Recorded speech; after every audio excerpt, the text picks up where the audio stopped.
Hi, and welcome to another episode of Can't Stop the Growth. I'm your host, Chad Peterman, and today we are going to talk about being happy. A big emphasis for me is the types of goals that we set, whether that be a result-oriented goal or a habit-oriented goal. You often hear people say, "I'll be happy when," and I think this is detrimental to our success in that happiness should be the journey. It should be the things that we do each and every day that bring us closer to a goal, not the end result. If we're doing a bunch of things that don't make us happy on the way to a goal which we think will make us happy, it's going to be very hard to stay the course and continue on that path of achievement. So, without further ado, we'll jump right into this audio and check out what we had to say about happiness. Everybody can probably point to a conference or a training or something like that you came out of and you're all pumped up and ready to take on the world, and then all of a sudden Monday came back around and then you weren't as pumped up to do that. Then you realize yeah, that was fun to think about over the weekend, but now I've got to actually do something about it. And there again, I speak from experience. I've been to training and conferences and this, that, and the other, have plenty of notebooks full of notes and all this great stuff that we're going to do and we're going to get taken care of that never really materializes. And I think that the biggest component of that is that while we talked about writing down what you want to be in the future, the goals you want to achieve, a lot of those are result-based, and a lot of those, because they are result-based, come with the understanding that I will be happy when. I will be happy when whatever I wrote down comes true. I'll be happy when I reach this particular level. I'll be happy when I make this much money. I'll be happy when I buy this new boat, whatever it may be. And so everything else in life is looked at as unhappy. I'm not happy until I get there. If I set a goal, I'll be happy when I get there. And how Dr. Maltz connects this with the self-image is understanding that instead of I'll be happy when, it's rather you'll be happy and you'll achieve because you are happy. Now, what does that mean? And, it goes back to, we've all heard that, success is a journey rather than a destination, all that fun stuff. But I can tell you that waking up and working out is not the most fun thing in the world. I don't care if you like working out. Waking up and working out is not fun. And if it's fun on the first day, it probably ain't going to be fun on the 7th or 8th day. Digging in, if you want to reach a goal, there's going to be some tough-ass times. And that's part of it. But if you can understand that taking a mentality of being happy, understanding that it is the journey that is going to take you there to that destination, being happy along the way, understanding that there's always a positive in whatever you do. Because let's be honest, life's always going to get in the way. I can tell you, if you go and you write this down, you look at it Saturday and Sunday, Monday's going to come and something unexpected is going to happen. Sorry to be the bearer of bad news, but it's going to happen. And if it isn't Monday, probably Tuesday or Wednesday or whatever it may be, it's going to happen. Life is going to happen. Things that we could view as bad things are going to happen. There again, a lot of that is about expectation. What are you expecting? Are you expecting it to, I set this great goal, this should be pretty easy sailing? Well, if you do, you're going to be disappointed fairly quickly, and the likelihood of you not continuing towards that goal, I'm going to place that as pretty highly likely.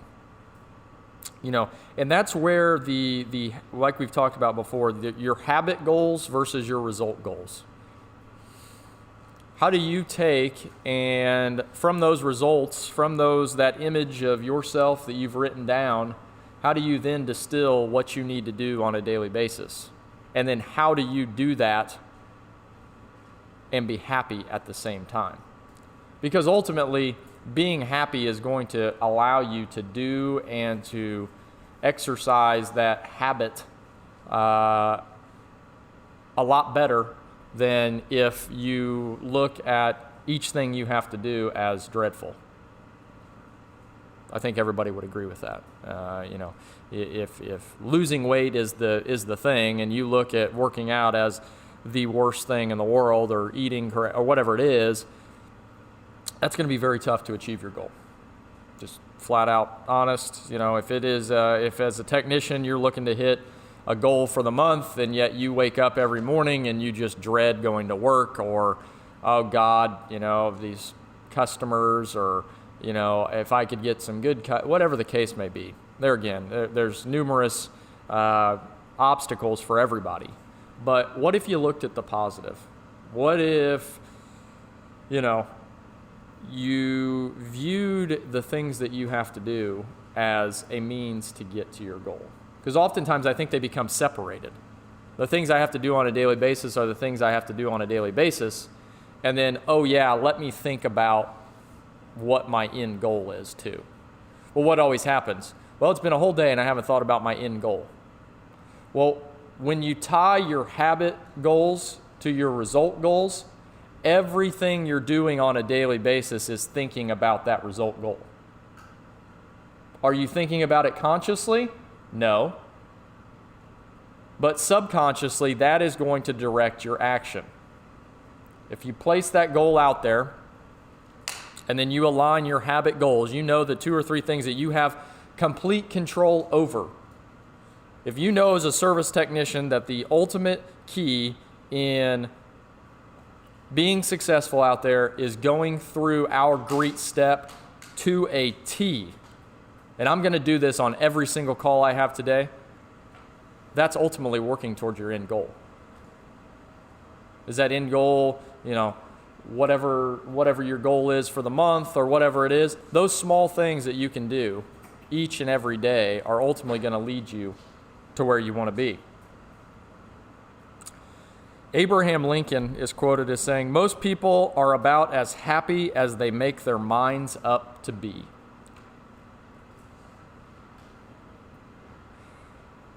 To me, that makes perfect sense. Because there again, as is our self-image, our happiness lies right here. It's when we start thinking of external factors which are going to make me happy, end goals which are going to make me happy. Now, you can be happy every day. Trust me. You make a conscious effort to be happy regardless of what comes up, what happens. I guarantee you will be more successful. Just simply being happy. Now that sounds like an easy one. But as we talked about, life gets in the way. It makes it challenging to be happy, to be positive, to handle a situation in a positive manner. But there again, what are you expecting? Why are you expecting it to go perfectly? It's not. Trust me. That's why they call it life. But if you make the choice to be happy, even in a negative situation, I spoke about my father-in-law being sick. Well, that's a negative situation. It's not good. I'd rather him not be in the hospital. But he's in the hospital, and the good thing about it is we have great doctors in this world that hopefully will figure out what he needs to be. He's in a good place. He's better in the hospital than he is at home right now. And my big thing is there again, it all gives us an opportunity to get together as a family. It's allowed him the opportunity to express his gratitude towards his wife and his daughters. That's the positive. And what is me being negative about the situation going to do to help it? Nothing. I mean, am I scared? Am I worried? Absolutely. But me being scared and worried is not going to help him get any better. And so all I can do is be positive. Because ultimately, what's my big goal? I want to impact people. Well, my impacting people is trying to show others that we can be positive in this situation. Obviously my wife is, overwhelmed by this situation. Dad is sick and different stuff like this. And I 100% agree. I obviously don't wish that on anybody and a parent being sick. But the one thing I told her is she had a big presentation. So he went into the hospital, I think on Tuesday, and then Wednesday, and then Thursday she had a big presentation, like a big pitch to a client and all this stuff. And I knew that she was probably going to, obviously this was going to be in her mind. And what I told her was along these same lines is, you have a situation here, you thinking about your dad being in the hospital and being sick right now is, let's spin it into a positive. And I said, you know what, the positive thing would be for you to go out here and have the presentation of your lifetime, because ultimately I know your dad would be super proud that he raised this girl who is doing these things. And there again, that is an example of a bad situation, but we're trying to find the positive in it. And we're trying to find the positive, and it is much easier to find the positive when you align where you want to be with your daily actions. And they start to compound. And it becomes easier and easier because you've created those habits of being positive, of being happy, of finding the best in every situation. And it's so liberating that literally I feel like, and this has taken a whole lot of practice, and I continue to practice this because there are things that continually get me down, but I want to fight back out of it. But when you practice this and you allow happiness to guide your life, there is literally nothing that can hold you back. And when you're talking about self-image, what is the stuff that gets in our way? It's those limiting beliefs of, well, this outside factor, well, that outside factor, well, I can't do this because of this. Who says you can't? Okay, it's a bad situation. Okay, that didn't go right. Well, I don't care. I'm still moving forward.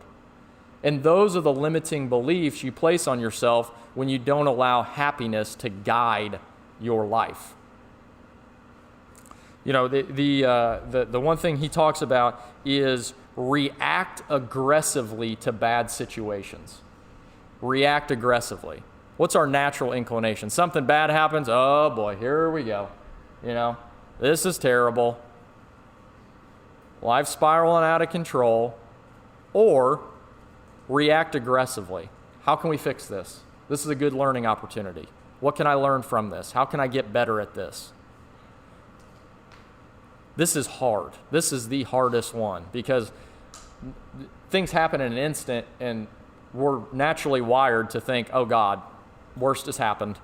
This is no good. But I can tell you this thing works. It does. It's worked here in the past couple weeks here in the office. When we've had bad situations,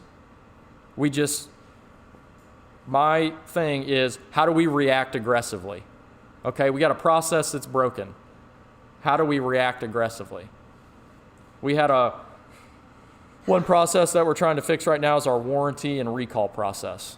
We're trying to react aggressively to that. So what did we do? We wrote up all the questions we could ever think about. We involved everybody in the office who maybe come in contact with a warranty call, with talking to a customer, with how we're going to get better, with how we're going to present ourselves to the customer so that they understand that we're not pushing them off. We're trying to get this problem solved. What happened? My brother calls me on Thursday and says, yep, we're out at our first Peterman party, which is what we do on a third recall. We're coming out, and we're coming out guns blazing. All the manpower we got in this building, we're coming out to fix the issue then and there.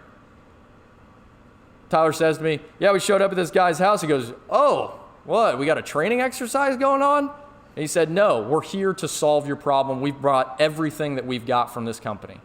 Here we are, and we're not leaving until it's fixed. There again, reacting aggressively is going to solve that problem. Or we could have taken that and just blamed it on everybody but ourselves. But no, we had a group of people who took responsibility for an issue, and we went and we solved it. It wasn't the end of the world. Yeah, the process is broken, but hey, you know what? It's probably that we just need to make it a little bit better. How can we make it better?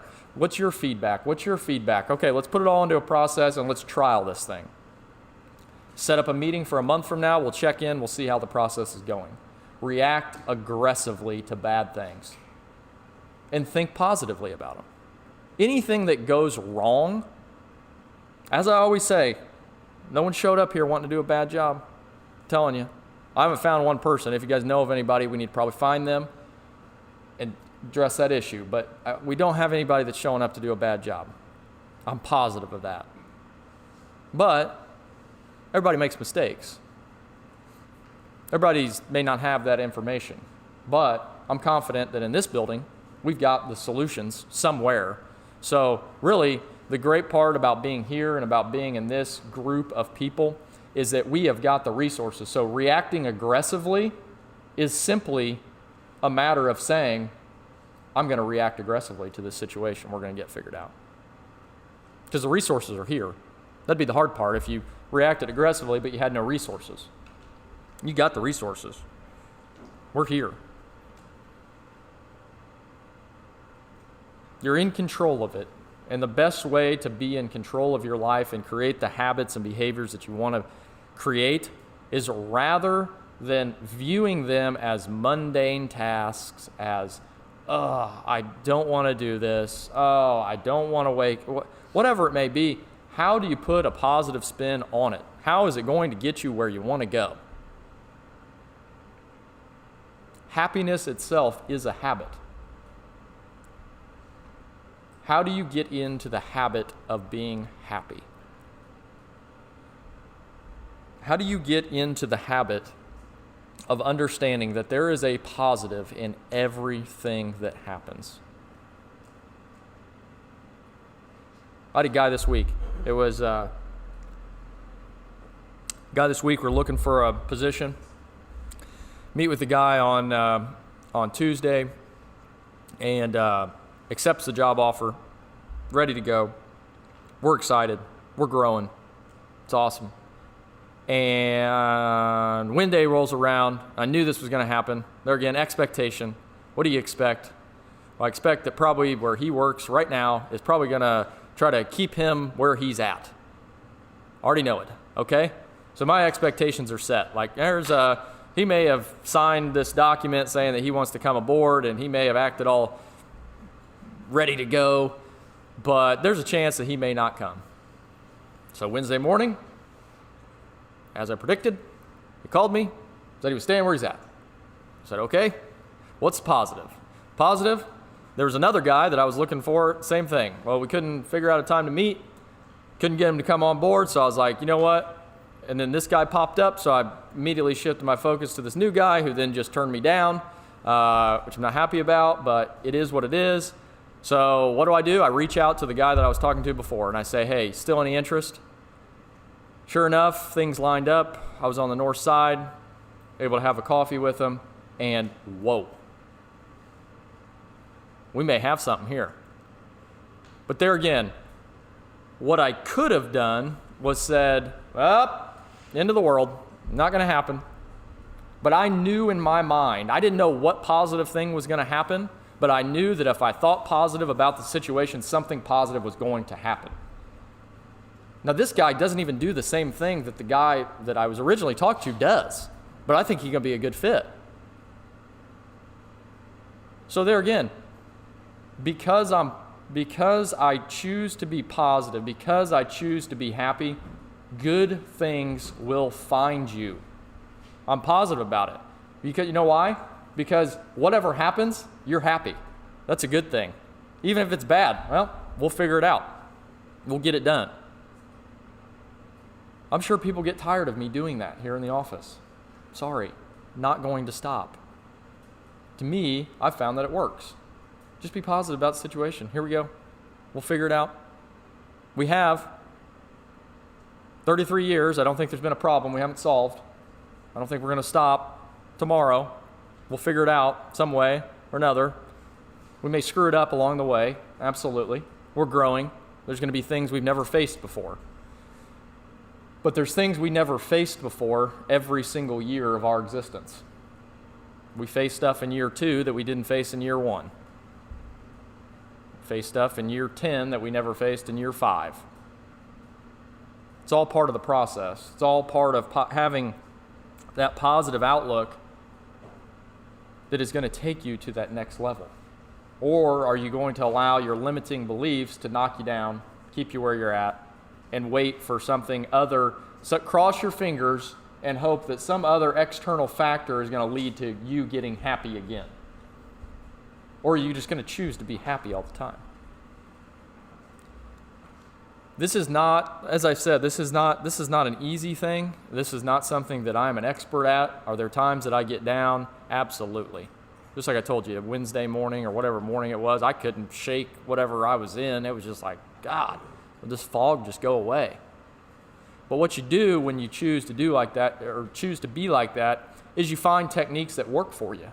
You find things that are going to help you out of that. Because there again, you're getting in your own mind, you understand what motivates you, and you understand where you want to be. When you understand that, I am telling you, the sky is the limit. Because there again, your image of yourself is there's nothing that can stop you, literally. Because the only thing that can stop you is right here, or if you let external factors stop you, they can stop you as well. But if you choose to not allow anything external to stop you, the only thing you got to battle is in here. And like I said, if you've got negative self-image about yourself, or I don't think I can do that, you can change it. You can tell yourself something differently. He points out in this book that your brain, your subconscious interprets things you tell it, even if they aren't true, as being true. Now that's powerful. You don't have to be the greatest thing ever if you want to get there. Just go there. Tell yourself that's where I want to be, and these are the actions that I need to take. You can change it, and whatever you tell yourself is true. To me, that is the most liberating thing, and just shows us that we are all in charge of our own life. We're all in charge of making this thing happen. We're all in charge of wherever it is that we want to go. You know, I often think of why has this been so difficult for me to grasp? You know, like it seems like once you start rolling in it, it's like, oh, this would be the best way to, this would be the best way to go, I think. It's a lot better than the way I did previously. And I think it's just because of our outside world. While you're not letting anything affect you, still, I think we would all agree that the vast majority of people out there allow everything on the external to affect their lives. That's not going right. It's somebody else's fault. This didn't go right at work. My manager's an idiot. Whatever it is, these people are allowing this stuff to happen, and it becomes very easy to fall into that trap, because what is that? That's the easy way out. Just like we talk in leadership. What's the easy way out? They're never going to get it. Never going to figure it out. No. You as the leader, that's your fault. Welcome to management. Welcome. Those are all your faults. You've got to fix them. You've got to lift those people up. You got to help them see within themselves that they can do.